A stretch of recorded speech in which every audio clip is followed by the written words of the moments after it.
Welcome, everyone. We are delighted at OPA to create this new program online and introduce you to astrology, learn the basics, and tap into this incredible practice that has been with us since probably human could stand up and look at the sky.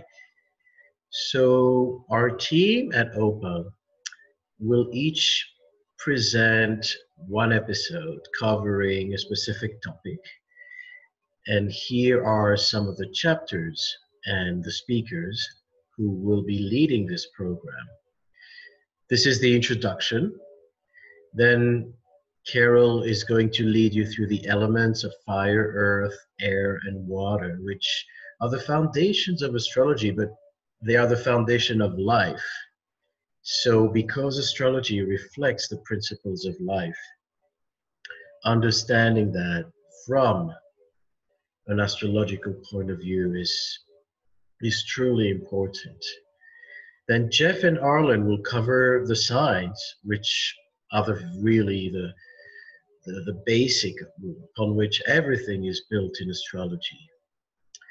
Jeannie will cover the modes, which is another classification, cardinal, fixed, and mutable, and she'll cover the dispositor pattern and what we call essential dignities.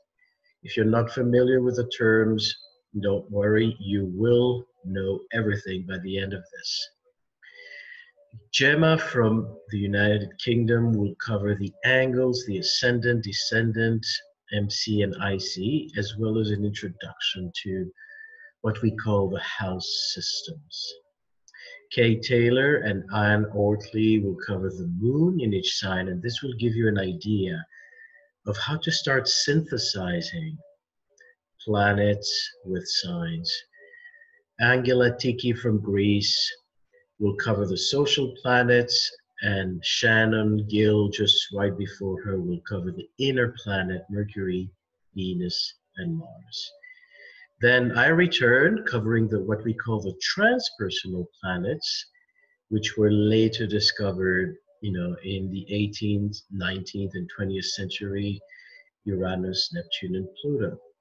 And then we close this study with an introduction to astronomy by Gemini Brett. And this is particularly important for beginners, for those of you who are just wanting to review the fundamentals or are actually just introduced for the first time.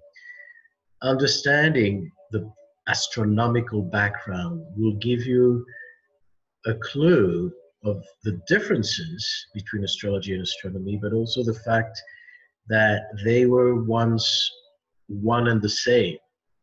And we'll talk about that today. So welcome, we hope you are inspired like we were to study astrology. And I can share from my own story. When I started to study astrology, I could say that I finally understood my own life and life as a whole. Everything started to make sense. So this is not just for fun. It's something that has very deep implications and can go into deeper and deeper layers of uncovering universal riddles as well as your own soul paradigm.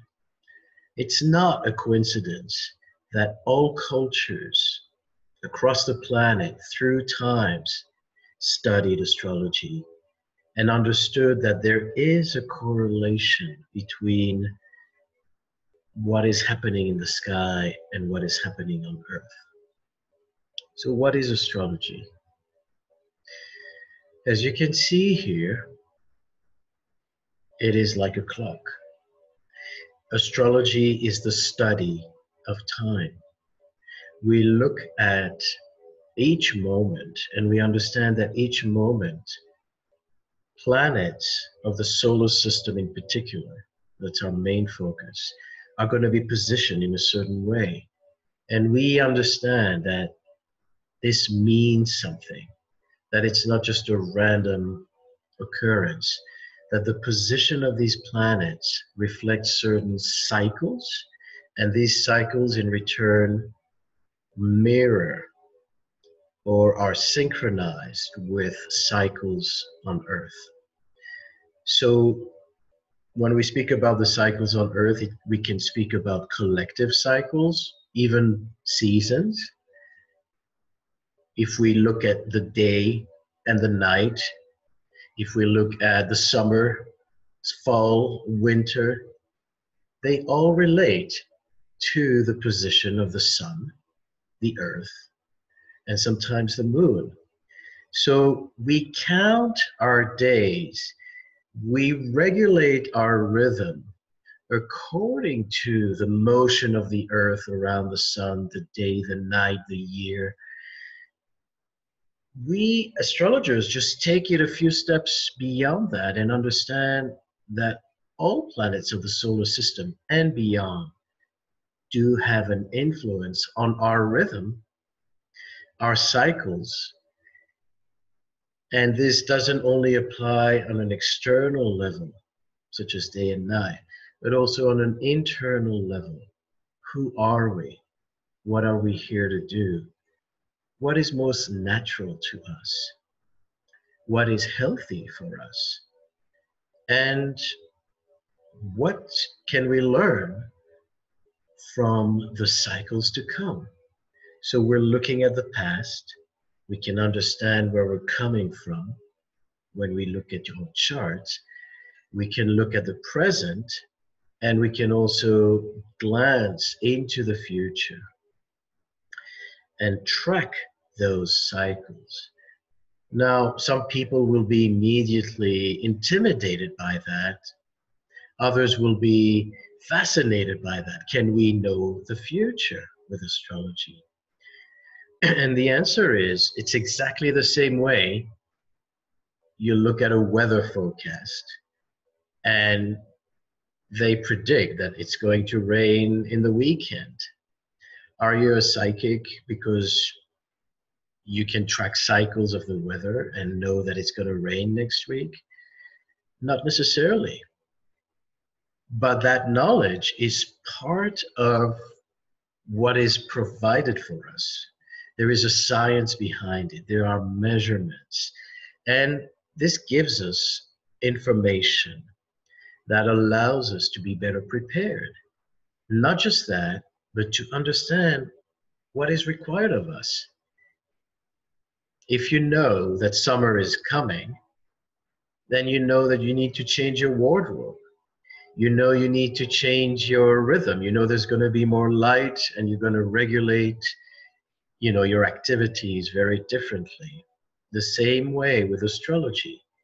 You understand the seasons we're in, and it's not just 4 seasons. There are many more cycles that are interconnected, overlapping, and that's what we study. So some people can feel intimidated by that, others can feel fascinated. As I said, the church has condemned astrology because they thought that knowing the future takes away our free will. And that is a misconception in astrology, because just like the weather, even if you know that the weekend is going to be rainy, it doesn't mean that you don't have a choice. It doesn't mean that your judgment, is irrelevant and that you're not responsible for your actions anymore.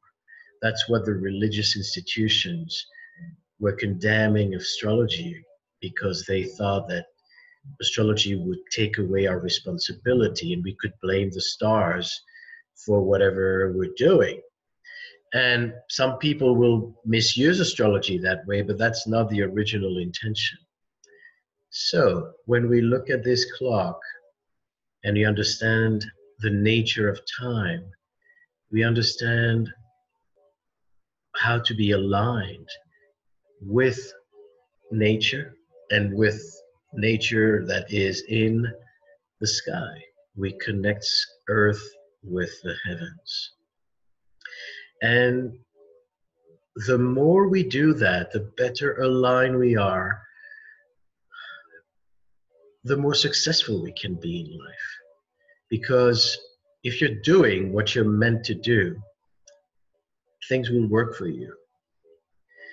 So studying astrology will help you understand life as a whole, understand cycles, understand larger intentions, but it will also help you understand yourself. And this is where the natal chart comes in. So when we go back in time, and I'm going to go quickly through a review of the progression of astrology.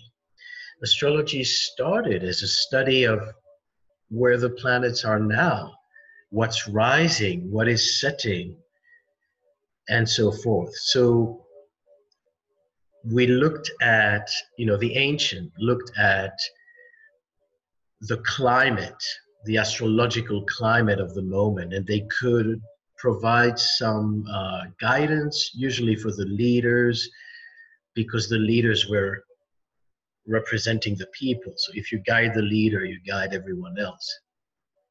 So they were basically providing advice and saying, what is now called upon, what is now necessary.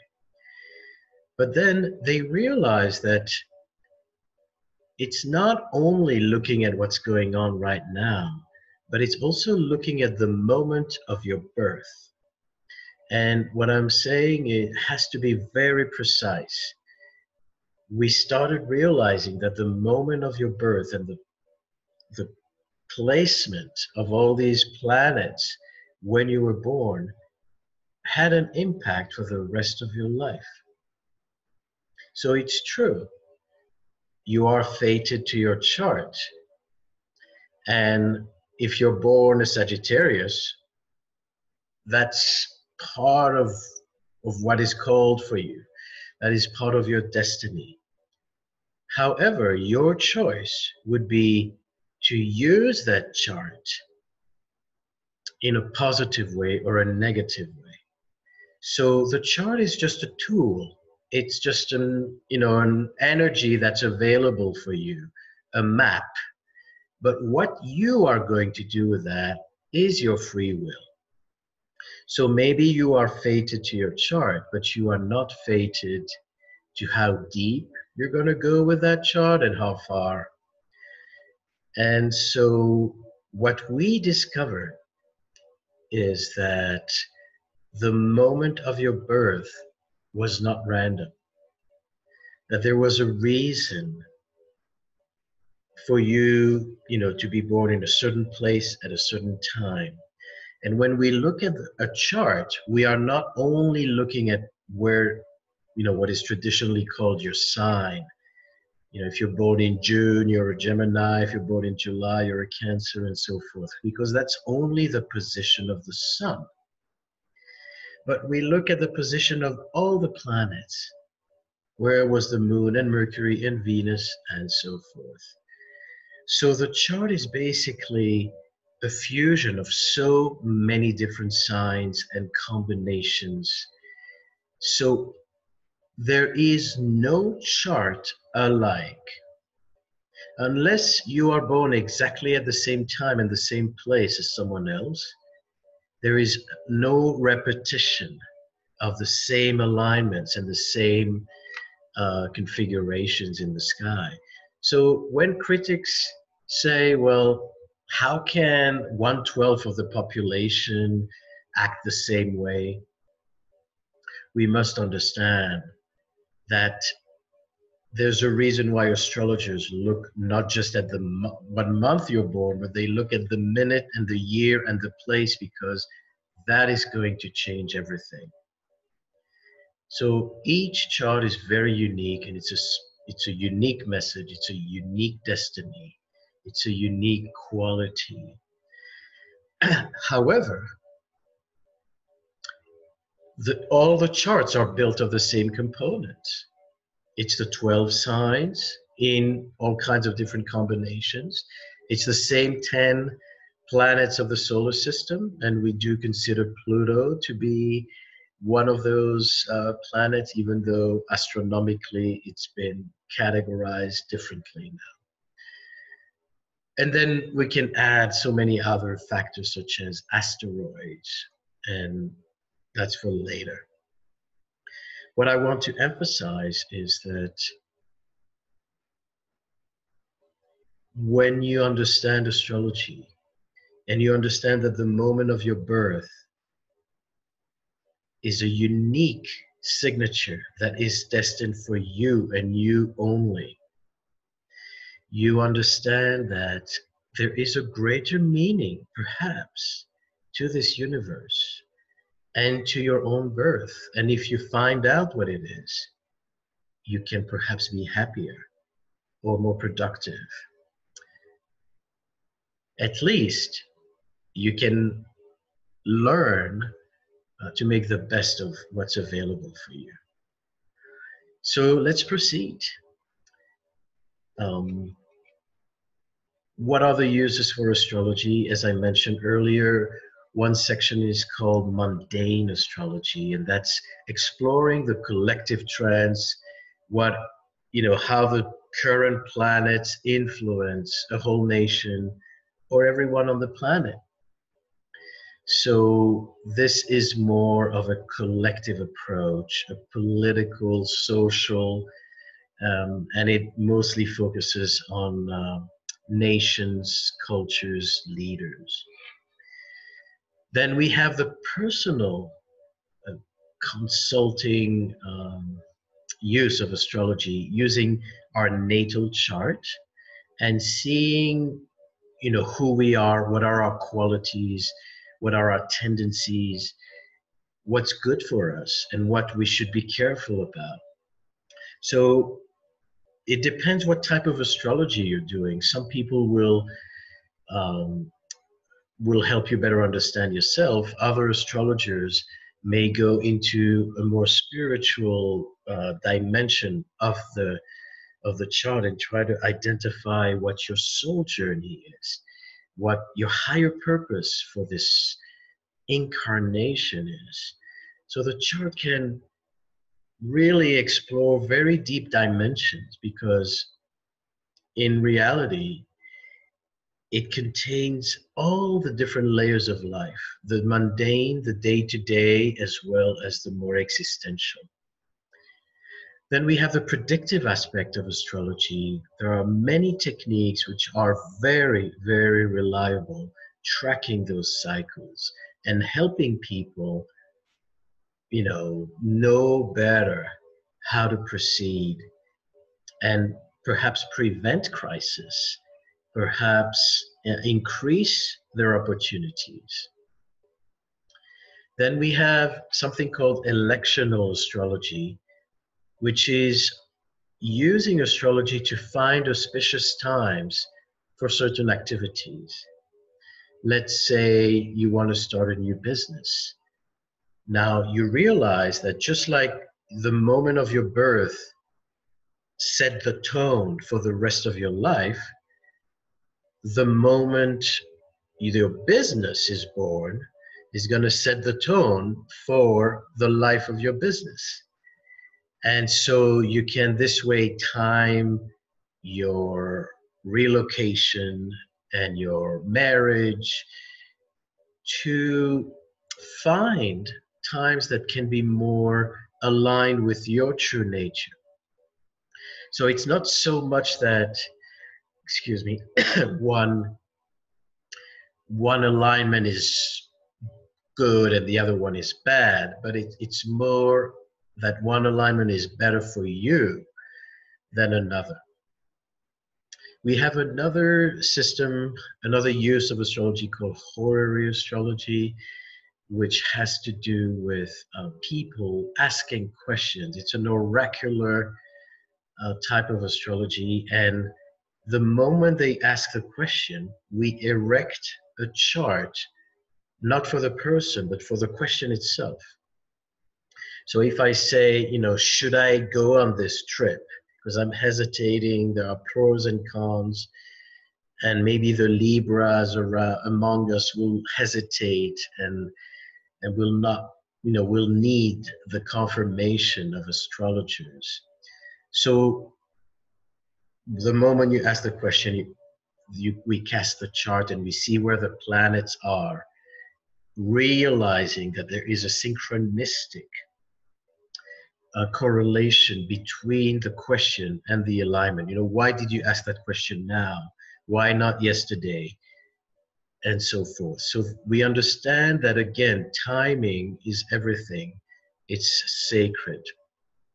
And if we honor timing and we understand that each time has a meaning, then we open that chart and we say, there's a green light for your venture, or, you could go, but be careful about this, that, and the other. Then there's locational astrology, where in different places of the planet, your own chart can be activated differently. So obviously the natal chart, the one you're born with, is going to always be the main focus, the reference point. But then if you move to another place, some energies of your chart can be strengthened or weakened. And it's just a study about understanding how geography can influence also your chart. Have you ever felt that you went to a certain place and everything went wrong? And there are many obstacles in that place. So that may be because that particular place activates something really, really difficult for you in your chart. So that can help you maybe face the challenge better, or just maybe avoid it altogether. That's your free will. And so there are different methods, different systems of astrology. Traditional astrology is basically what the legacy that they left for us. And I will say this is something that was rediscovered recently, because many of these ancient texts and legacies were lost. And it's only in the 90s that astrologers took the time to revisit, to translate these old texts from Latin and ancient Greek and Arabic, other ancient languages, and did an amazing job. And so they recovered a lot of these old methods and understanding the roots of astrology, how it evolved to what it is now. And we're going to briefly go through the history, but traditional astrology, traditional astrologers are going to use quite often only the visible planets, because back in the day they didn't have telescopes, so they didn't know about Pluto and Uranus, and they used the main 7 solar system planets, including the sun, the moon, into Saturn, which was the last visible one. That's just one example. And so they had very sophisticated prediction techniques and analysis techniques, rooting back to Mesopotamia, to Hellenistic times, ancient Egypt and Greece, then the Arabic, the golden age of Islam also really developed astrology in, what was it, the 10th and 10th, 14th century. And then there's, like we say, the Arabic period, and then we have naked eye astrology, which is probably the most ancient. Now think about the fact that many indigenous traditions did not have any written record. All their knowledge was passed orally.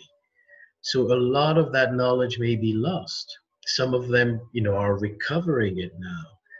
We look at the ancient San people of South Africa, or the Sami people of Scandinavia, or the Native American in the United States, the Mesoamerican, and in the pyramids. And what we see is that there was a lot of knowledge. Maybe not most of it wasn't recorded, but these people did observe the sky. And not only to understand the sky, but they gave meaning to the sky. That's what astrology is. You know, you see the sun at a particular angle to the moon, you're going to say, this is not just a geometrical pattern. It has a spiritual meaning. It means that I'm about to experience this and this and that. And how did they know that? Were they just superstitious? Were they just, projecting all kinds of fantasies? Maybe to some degree. But then when you have a repetition of patterns, when you realize that every time Mars is rising, there is conflict, or there's some kind of a tragedy, just using a wild example, you realize that maybe it's not just a fantasy. Maybe there is a trackable pattern here. And what we see is that many of these ancient cultures built all kinds of stone calendars to track the seasons, to track the motion of the sun and the constellations. Many people say that ancient Egypt is a replica, is a physical application of the constellation of Orion. Obviously debatable and whatnot, but these people were very aware and tracking the patterns. So this may go very far back, and we don't have the record because it wasn't necessarily set in stone. It was passed orally. Many of the ancient wisdom were basically oral traditions. And that's why many colonialists who arrived to Africa and South America thought that these people are ignorant because they don't have books and because they don't study. But that's, that was very wrong. They simply did not record, their knowledge, their wisdom in print. And it was passed orally. And that's the danger of these oral traditions, is that they can easily disappear the moment one thread in the chain is broken. But we are retracing that, and I'm going to talk about that a little bit more. So that's part of the traditional systems. Today, modern astrology, which was probably it's a movement that started at the end of the 19th century, perhaps with the Theosophical Society, which was a society created by Ellen Blavatsky. And this was a time where many Eastern traditions started to migrate to the West. And astrology was alive and well in India and in the East.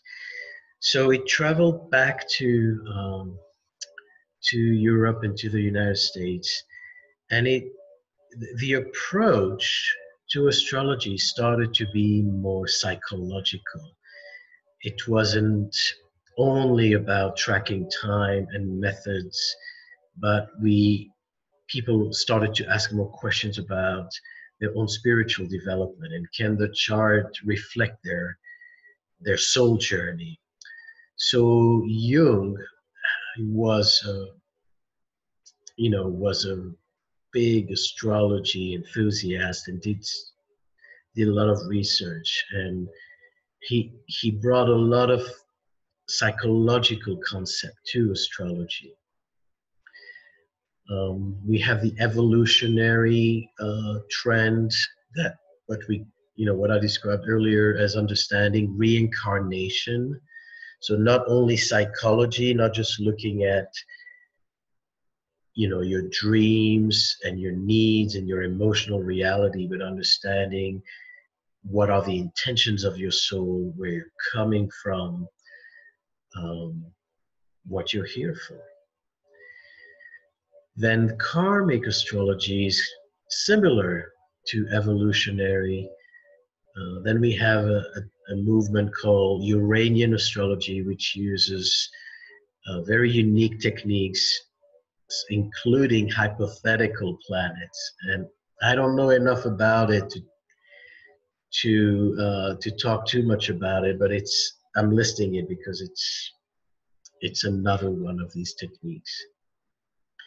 Then realize that astrology is not only used for the sake of that practice, but it can be incorporated with other professions. Back in the days, in the Middle Ages, physicists, doctors had to study astrology to practice medicine because they understood timing. They understood that certain people will be more vulnerable to certain diseases. And if you know their chart, you can help them heal.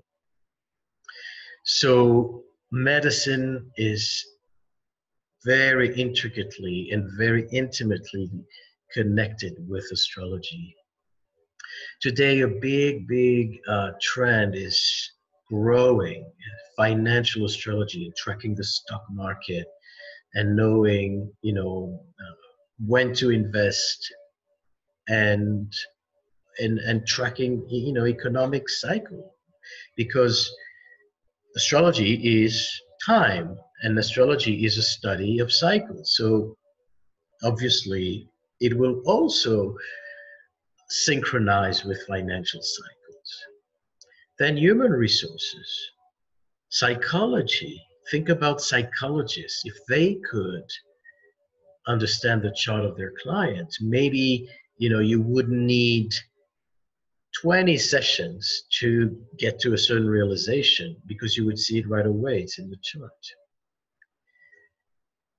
There are additional systems that are what we call Vedic Hindu astrology, which is slightly different from what we call Western astrology.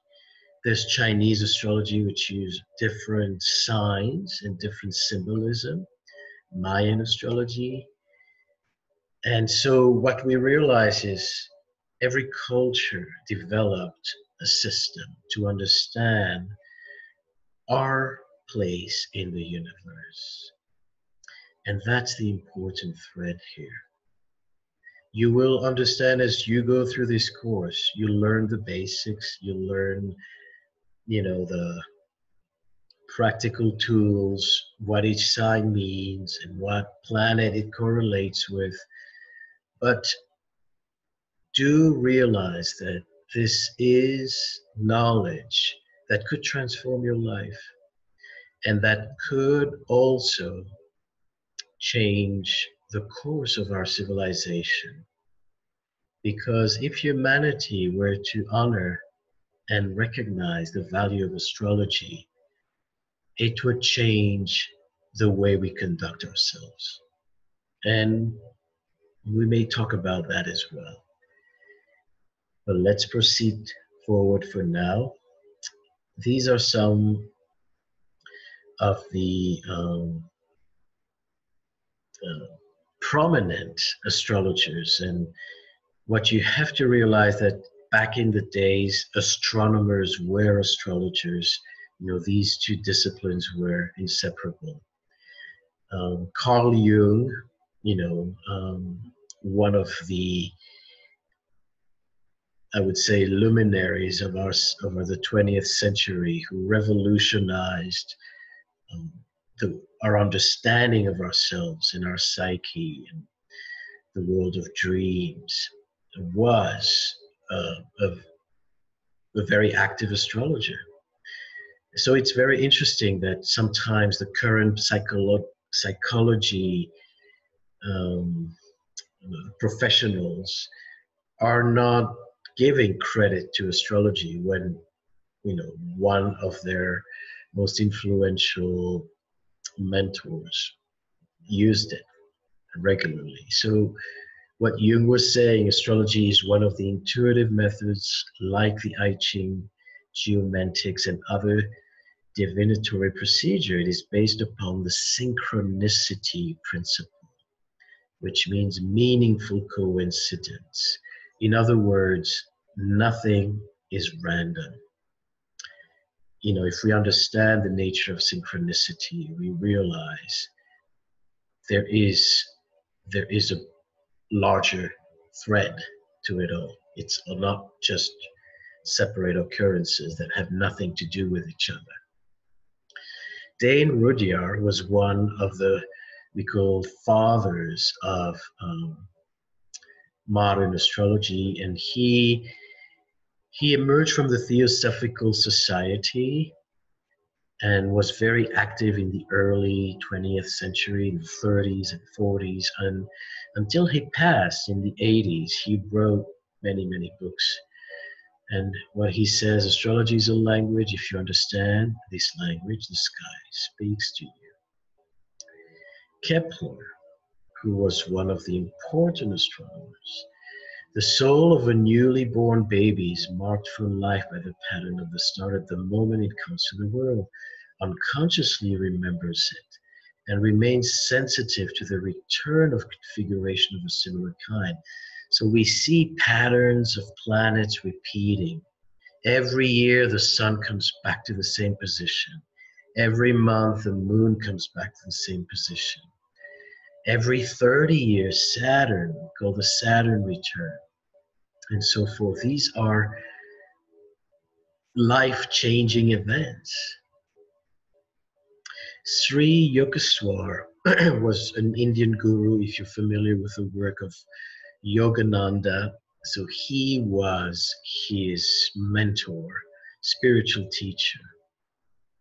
Once again, a child is born on that day and that hour when the celestial rays are in mathematical harmony with his individual karma. So we see here, you know, the spiritual application, the understanding of reincarnation, and the fact that the chart may show where you're at in your evolutionary journey through lifetimes.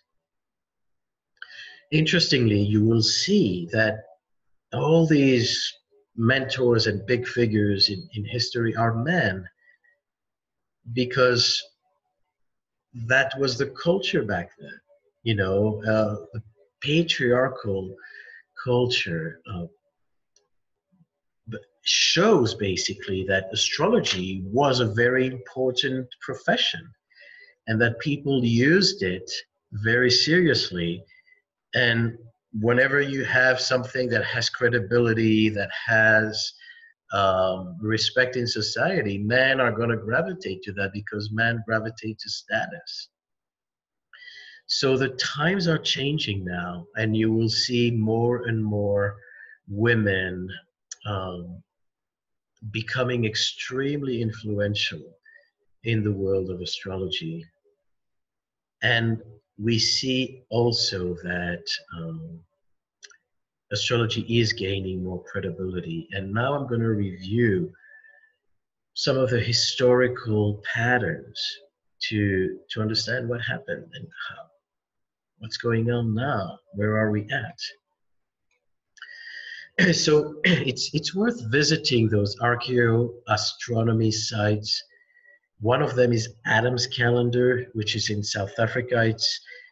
It's referred to as the oldest stone calendar on the planet. Some dated back to 70,000 years.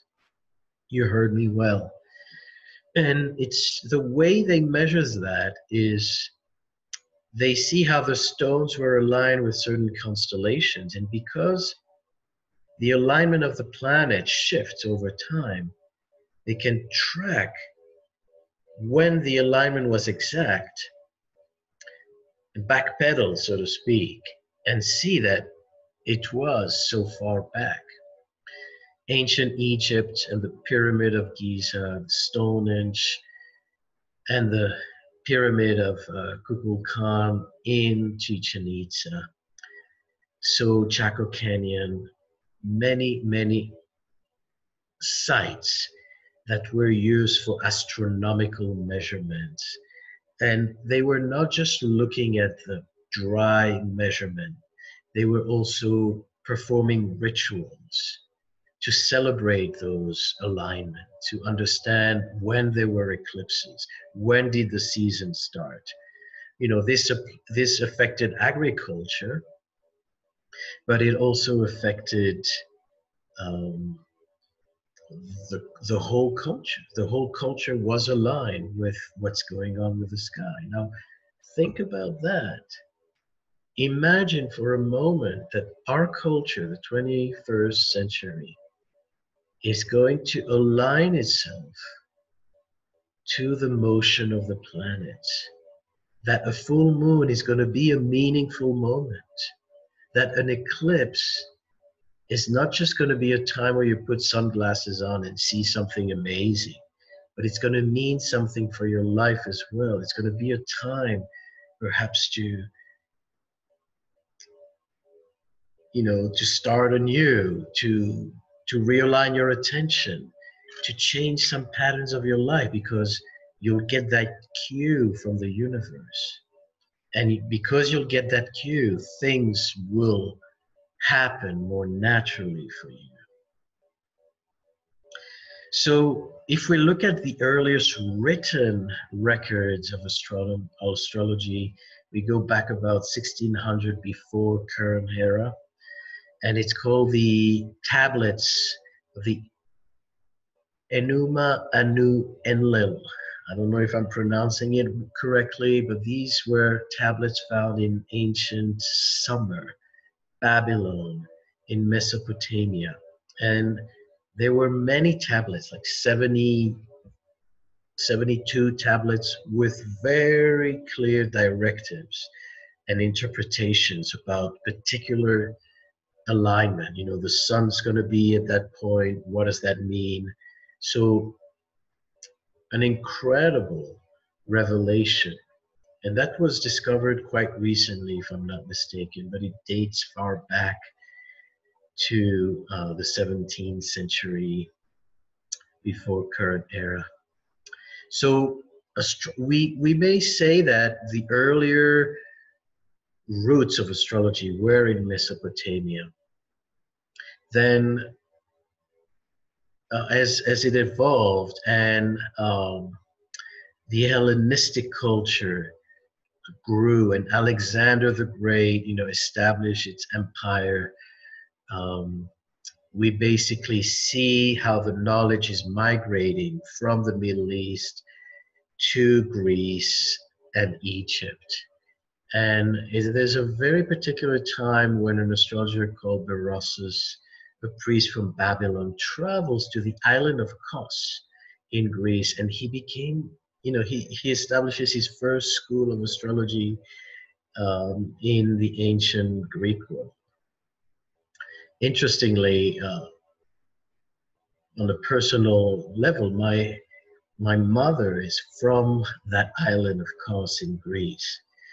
And I didn't know that that was actually the seat of the first astrology school. So that was quite fascinating. Then you had different important figures marking the different milestone with astrology.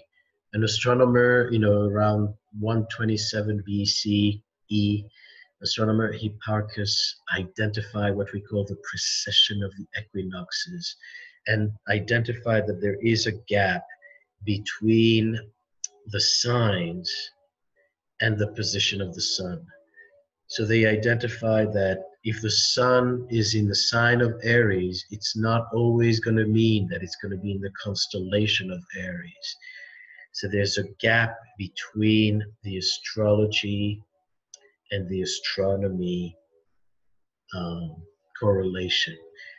So that was a very important revelation. Many say that they knew about the precession of the equinoxes before Hipparchus, but he's the name that was basically identified with it. Another very important milestone, a prominent astrologer, Claudius Ptolemy, wrote the book called Tetrabiblos, which is a 4-volume book that became a reference, a textbook for all astrologers for many centuries. So this was the 2nd century, and he was a very big authority in the world, in the Hellenistic world of astrology, and that influenced the Arabs later on and astrology in Europe, basically. As we move forward, I'm skipping forward. There's, obviously many events, but I'm just marking here some of the important milestones. The Roman Empire is declining, Christianity is rising, and astrology is met with skepticism because of some of the issues I mentioned, that aspect of fate and removing the responsibility that people may have in the face of God. They cannot blame the planet for sin, for their sin. And so the religion is becoming more adverse to astrology. But at the same time, as Saint Augustine, one of the main figures at the time, is really trying to defy astrology. On the other hand, we see with these ups and downs, we see also astrology emerging very strongly in the fields of medicine. As I mentioned, many students required to study astrology along with medical studies. And this is also the time when Islam is taking over and conquering the whole Middle East and Northern Africa and into Spain.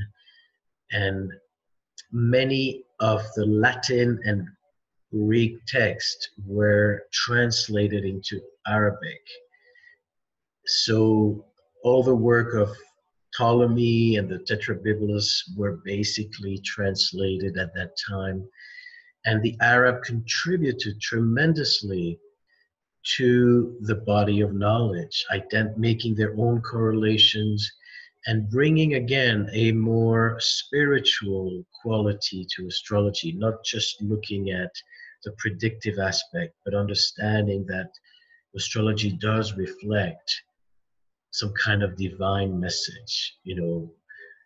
We are in sync with the cosmos. We are in sync with larger patterns of the universe. So astrologers such as Mashallah ibn Attari, Ibn Arabi, Abu Mashar, some of them were Jews, some of them were Islamic, were Muslims, and they did a lot of translation work and a lot of research. At that time, astrology continues to thrive in India, so it doesn't go through that kind of persecution and doubt from religious authorities. In the 15th and 16th century, particularly in 1543, Copernicus, an astrologer himself and astronomers, comes up with the revelation that the planets revolved around the sun and not the Earth. So we shift to a heliocentric, sun-centric system. And it took a long time for humanity, for the church to accept that. So even though Copernicus discovered that, the church was not happy with this discovery, and it was kept underground for a while.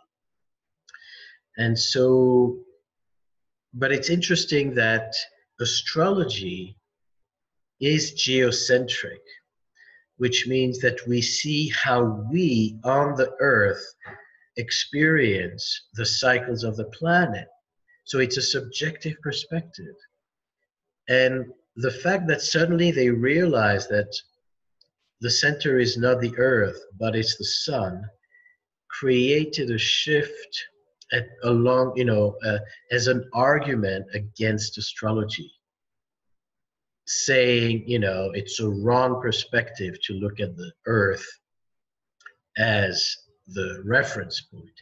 But the reality is that we're looking at the Earth because we live on the Earth.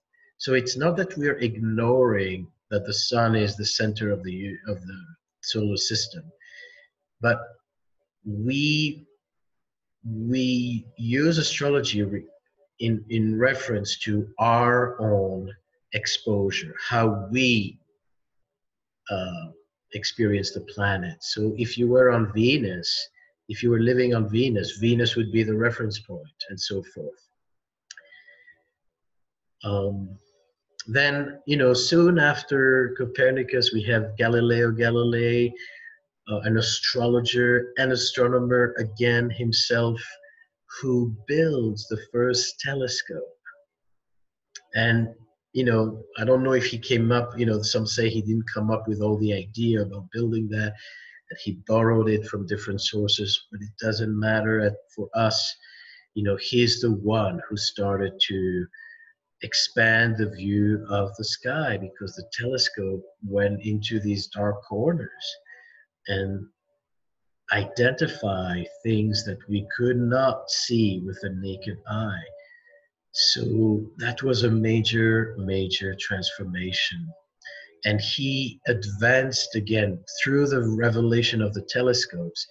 He identified the moons of Jupiter, and he realized that Venus also had phases, something that couldn't be seen with the naked eye. And then that confirmed what Copernicus was saying, that Venus revolves around the sun and not the earth. But guess what? The church wasn't happy about that, and he was almost burned to the stake. But because he had connections, they did not kill him. They forbade him. He was under house arrest for many years until his death. Those were the times. So, this leads to the age of reason, movement, away from the extreme church influence in the Middle Ages to a more scientific approach in the Renaissance. And this led to a big chasm, a rift between astrology and astronomy, separating the sky from the earth, basically, looking at things very, from a very dry point of view. So René Descartes, a French scientist, was definitely instrumental in this, what we call the Cartesian split, and advancing anthropocentric views that man is, is the superior being. He's the most intelligent, and he can make, the man has soul, and animals and nature doesn't have a soul. So we won't get into all the philosophy behind it, but needless to say that it led to the fact that there was such an emphasis on measurement and on empirical measurement, that it led to the fact that the symbolism associated with astrology started to be recognized as something that's not credible.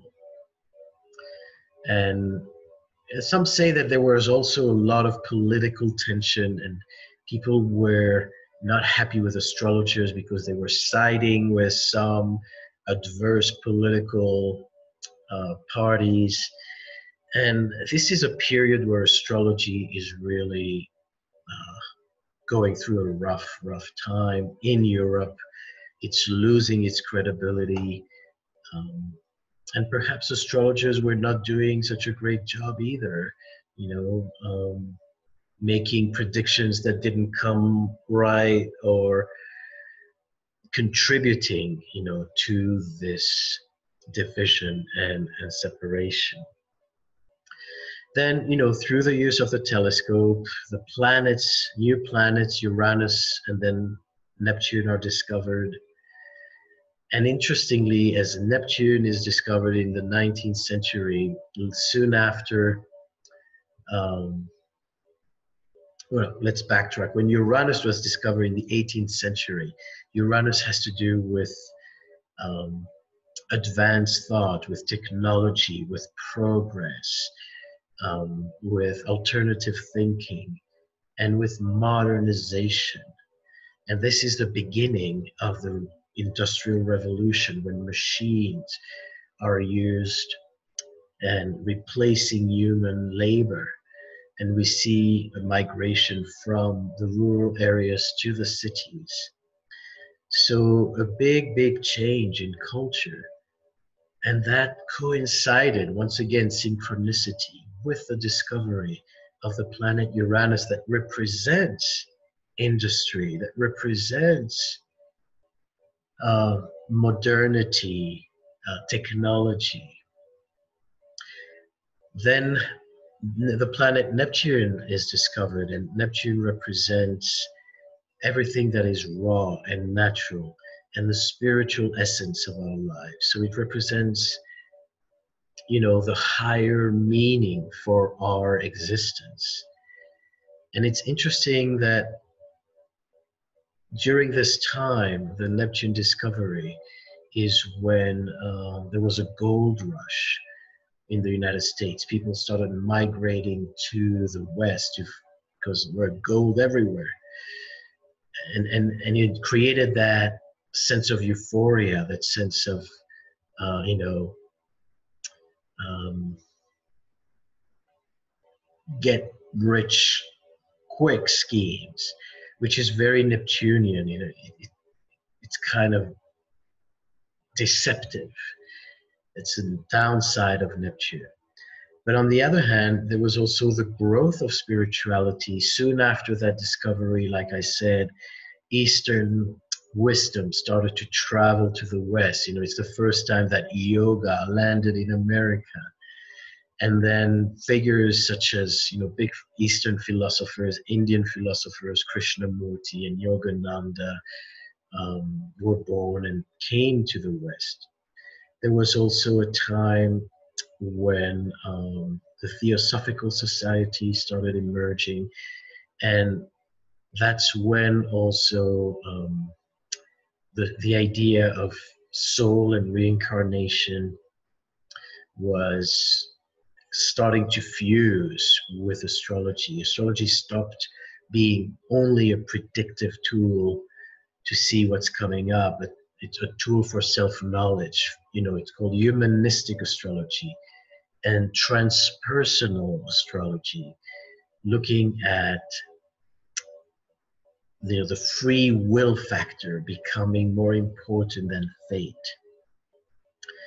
So two very important figures emerged from the Theosophical Society. One of them was Alan Leo, who revived astrology in England and was very creative, entrepreneur, started a business of publications, and started to do astrology reports according to your natal chart. These were the first astrology reports, even before the time of computers. And so he popularized astrology and yet provided, good information. Unfortunately, he was again persecuted by the system because they accused him of fortune telling. And that was, once again, part of the negative association projected on astrology. And so he died from the stress, basically, of the trial. Even though, his message was all along, we're not predicting fate. We are only making suggestions. We're only looking at the climate. Everyone has the free will to take the responsibility and make use of what's available for them. Dane Rudyard was a French-born astrologer who migrated to the United States. once again brought many Eastern concepts into astrology, mandalas and karma, reincarnation. These were themes that existed during the Hellenistic time. Plato spoke so much about soul and the soul journey, and this was lost and then recovered through this fusion of East and West. 1930, Pluto, the planet Pluto, was discovered. Just around the time, Pluto has to do with transformation and with the shadow work, going into the underworld. Hades is the god of the underworld. And then to create a new birth, so needing to kill the old in order to resurrect something new. And Pluto was discovered right after the stock market crash, like 3 months later. The stock market was in October 1929. Pluto was discovered in February 1930. And of course, soon after, the rise of Nazism, Hitler coming into power, and that underworld, that shadow that conquered the world and really demolished so much. But at the same time, from 6 million Jews who were killed in gas chambers, the birth of a new nation, the birth of Israel. So out of the ashes came a new life. And India was freed from colonialism, and many things unfolded. The United Nations was born from the ashes again of the Second World War. Then, similar time, the first part of the 20th century, Carl Jung, psychoanalysts who explore the influence of astrology and psychoanalysis, reviving symbolism, advancing the concept of synchronicity linked to astrology. And his body of knowledge influenced the work of many contemporary astrologers, among them Liz Green, Stephen Arroyo, who are really leading figure in the literature of astrology. In 1990, Project Hindsight was initiated by scholars Robert Schmidt, Ellen Back, Rob Hahn, Robert Zoller, to translate ancient text associated with Western astrology. They translate them from the Middle East, which is not so Western, but it's part of the body of knowledge of our culture. So translating from ancient Greek, Arabic, Latin into modern English and making these texts available for us. So this was an opportunity to revisit our roots and to reintegrate some of these lost techniques and lost concepts into modern astrology. And it was a very important time in the culture of astrology where we were moving forward and we lost track of our roots because of that death in the Renaissance time. We kind of cut ties with where we came from. And so it was an opportunity to really build a thread for astrology to move into the future. So these are, just an image of the current solar system.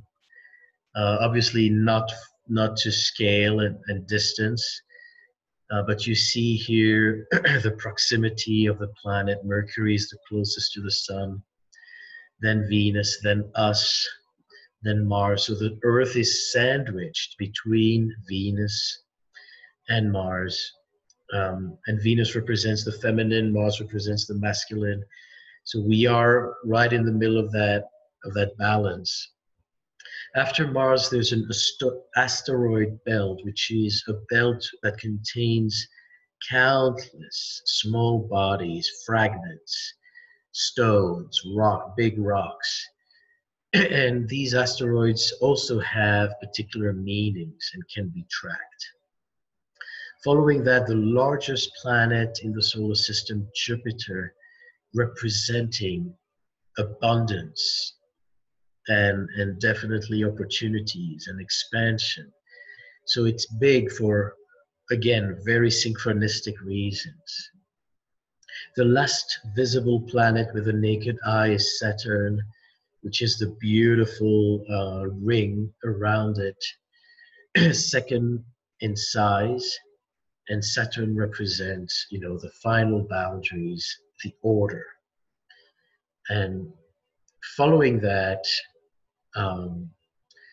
we move into these newly discovered planet, Uranus, Neptune, and then the tiny, tiny Pluto with its partner, Charon. And these are called the transpersonal planets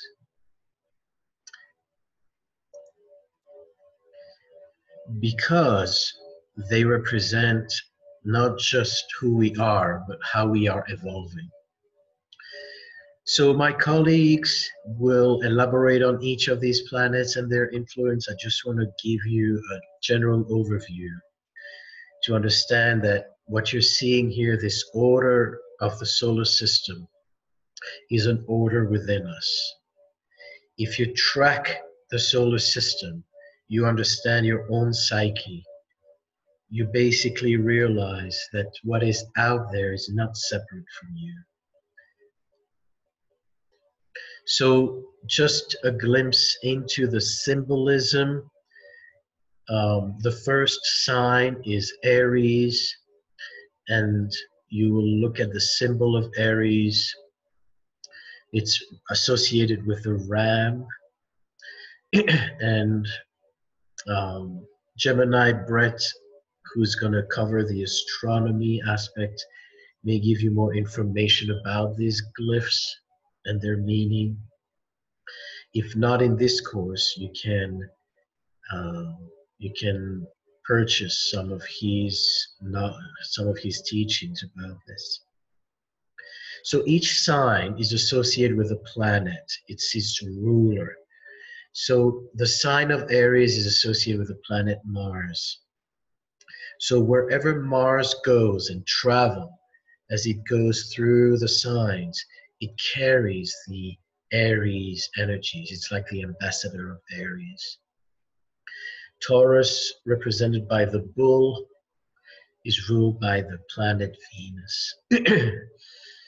And Gemini, represented by the twins, is ruled by the planet Mercury. Cancer, represented by the crab, is ruled by the moon. Leo, represented by the lion, is ruled by the sun. Virgo, represented by the Virgin holding a wheat chaff, represent the harvest and is also ruled by Mercury.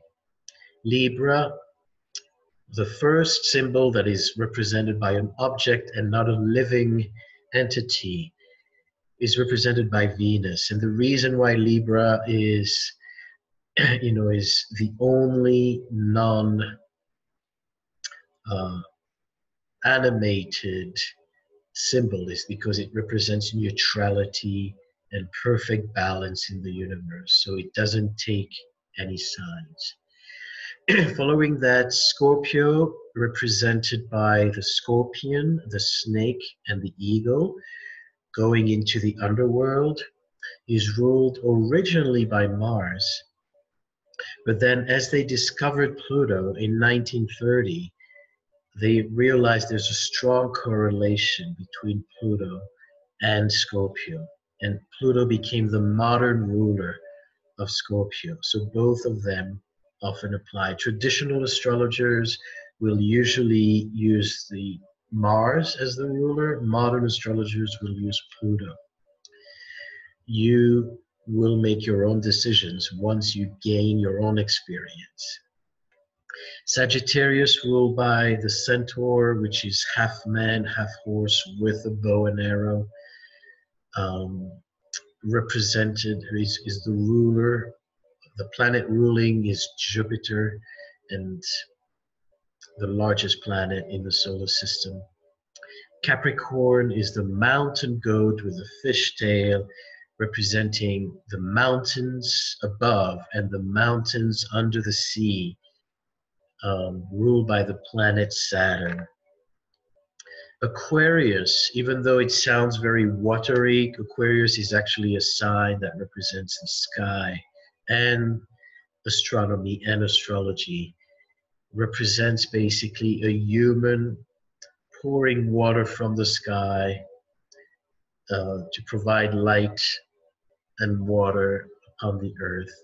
And its original ruler was Saturn until the planet Uranus was discovered. So Uranus became the modern ruler of Aquarius. Once again, depending on which tradition you follow, you're going to use different rulerships. And the last sign of Pisces, represented by two fish going in opposite direction and linked by a thread, is ruled originally by Jupiter until they discovered the planet Neptune, and Neptune became the modern ruler of the sign of Pisces. So these glyphs, when you look at the planet, they are each having a circle, a cross. These has meaning. These glyphs represent matter over spirit or spirit over matter, etc. And so we see here, you see Aries ruled by Mars, Venus ruled, Taurus ruled by Venus. You start to learn the language. You start to understand the glyphs. What this symbol means is Mars. What this symbol means is Venus, and the moon and the sun. And that's how you start building a chart. So you refer back to this table, and this is how a chart begins to look like. So you see the sign and its ruler. We go counterclockwise. We start east, and you see east is to the left and not to the right. There are explanations why, but I won't complicate your life with that. So counterclockwise from Aries, which is the first sign representing birth, representing the separation of a child from its mother, the impulse to individuate, going through the motion through all the signs to return to Pisces, which is the fusion of everything.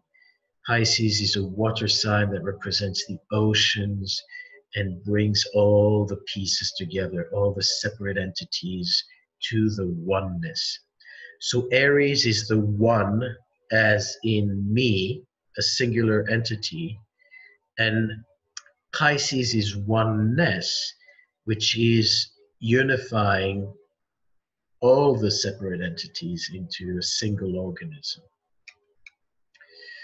This is the different rulers, and as you can see, the traditional rulers, the moon and the sun ruling the sign of Cancer, which is very feminine, and Leo, which is very masculine. And then from left to right, in the order of the signs, you'll go Mercury on each side, Venus on each side, then Mars on each side, Jupiter on each side, and Saturn on each side. And then the new rulers were integrated later.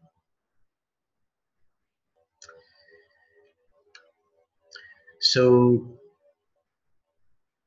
this is some content about the discovery of the outer planet, and I'm going to cover that in session 11. So let's not focus on this right now. So just understanding what is the origin of this sign, there's obviously controversy because each culture looked at the sky and saw a group of planets.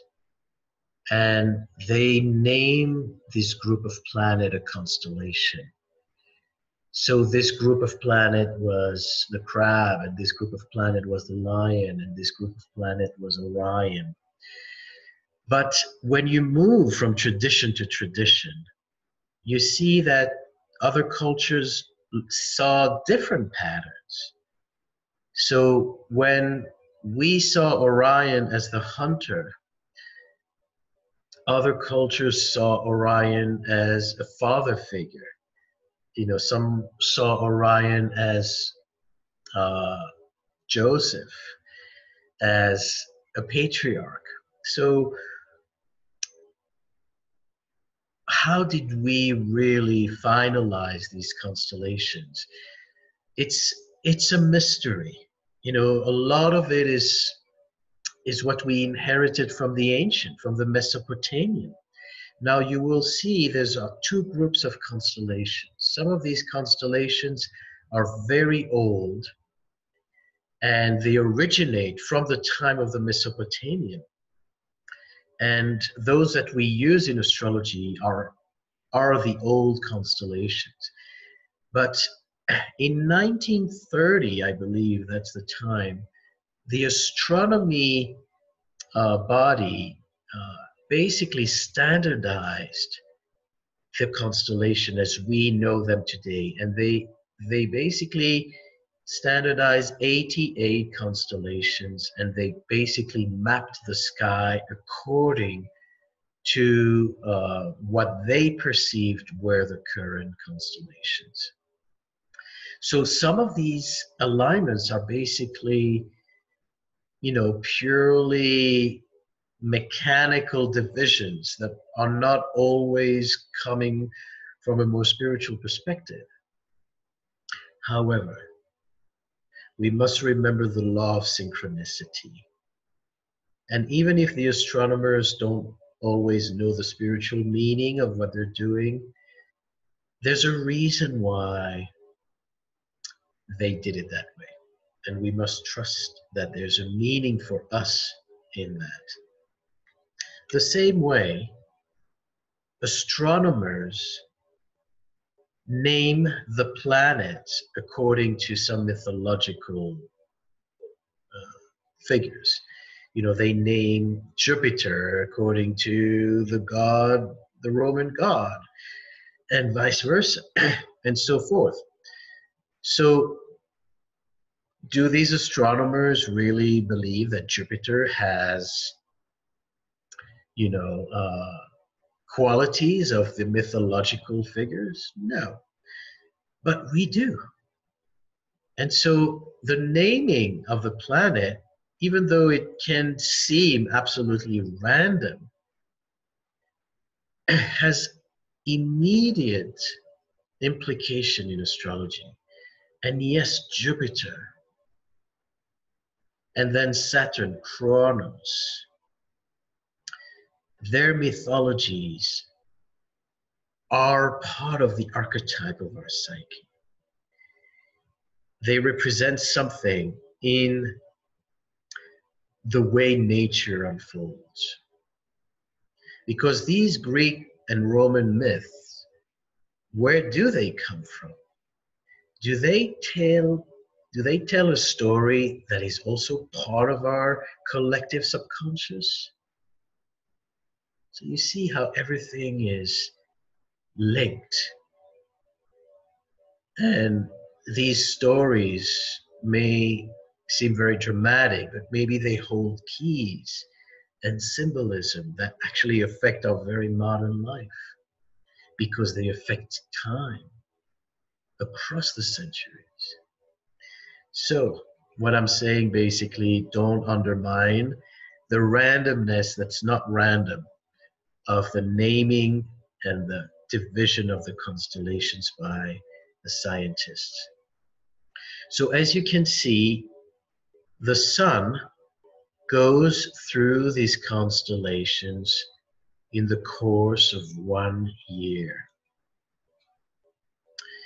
And we can see this, you know, this is a flat map of the sky. And you see with this dotted line is the path of the sun as we perceive it from Earth. So when we look at the sun from Earth, we see it go through these constellations.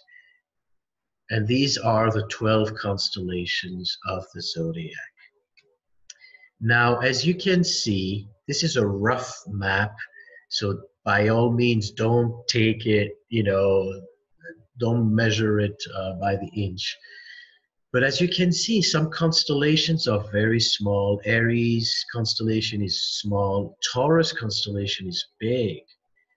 Gemini is average. Cancer is a small constellation. And Virgo is the largest of all. So in the sky, the constellations have different sizes.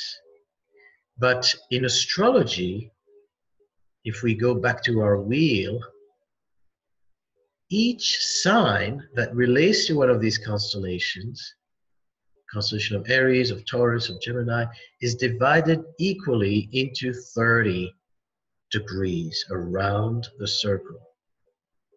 So that's one of the differences between astronomy and astrology. And stay tuned for more as we continue to learn about this. But I want you to understand that there's a difference between how we use the solar system in our practice and the technicalities of how it is out there. So there's a direct link between sky and earth, but there's also an adaptation of the sky to the earth, and there are good reasons for that. So stay tuned, and most importantly, be patient. So this is a visual of all the planets, not to size, they're all more or less the same size here, but Mercury is very small and Jupiter is immense. The three largest ones are Jupiter, Saturn, and Uranus. Then Neptune is fourth in size. And Pluto is tiny, tiny. It's slightly bigger than our moon. And this is how an actual chart looks like. So we see the division of the signs. And that moment, which is the date I chose, January 1st, 2000, that moment, this is the snapshot of where the planets were in the beginning of our century. So this is what was rising east. This line is the east. So everything up here is the upper hemisphere, is what's above the earth. So the earth is here in the center. That's what is above the earth. So Jupiter and Saturn were visible above the earth. The sun was under, because it's midnight, so the sun is right below our feet. And in the lower hemisphere here. And so was the moon at that time, and Venus and Mercury and Mars. So the moon was in the sign of Scorpio, Venus in the sign of Sagittarius, the sun was in the sign of Capricorn. So you see these symbols is what part of the sky the sun and all the planets were, basically. Now we freeze that moment and we use this chart to try to understand the meaning of whoever's born at that time.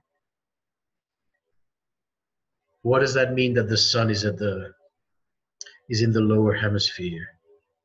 Maybe they need to work on more intimate, emotional things. And it goes on and on. So there's meaning to these positions. But as we said during electional astrology, this is also the birth of the 20th century. So looking at this chart, we can understand where we're at and under what cycle we're living. So why should we learn astrology? because it's one of the most sophisticated systems to get a bird eye view, a cosmic view on your life. Suddenly, you're not just a Johnny or a Susan. You are part of this cosmic clock. You have a place in the greater scheme of things, and your chart tells you what it's about. You can know about your true nature. I know that when I learned astrology, I finally realized, oh my God, I tried so hard to please everybody, to be someone else, what they wanted me to be. And I realized it's my true nature to make your life hard. So I realized that that's me. It was so palpable. It was so revealing. And that's the thing. You're not forced to become your chart. It's not, I'm not going to tell you, look, act like a Sagittarius because you were born in December. No, you will feel how that matches who you are to the T. So it's mirroring you. It's not forcing you into anything. Astrology will teach you, will reveal the natural cycles of your life, the future, and the future for the collective. Track the seasons of your life. You know, what's next? Where are you at? When is it spring? When is it summer? When is it the fall? Do you need to wear a sweater now? No. Knowledge is power. Knowledge is health. So learning astrology will help you navigate your life with greater awareness. And the more aware you are, the better choices you can make. It can give you what kind of lifestyle. It gives you clues what can work for you. So once again, it's not something that's outside of you. It's only mirroring what's inside. It's that bird eye view on your own life. So you're not looking at trying to be something you're not. It's simply opening your mind to something you already are. Astrology can complement certain profession. We talked about agriculture, when to plant. We talked about medicine, your vulnerabilities, economics, psychology. It can transform our world. And it can help us save so much time and resources. These are just a few things. This is the correlation of astrology signs. You see the ram and the bull and the Geminis with different parts of the body. So we start with the ram, which is the head, not the brain, but the head. Then Taurus is the throat, and Gemini is the shoulders and the lungs, and Leo is the heart, and Cancer is the stomach.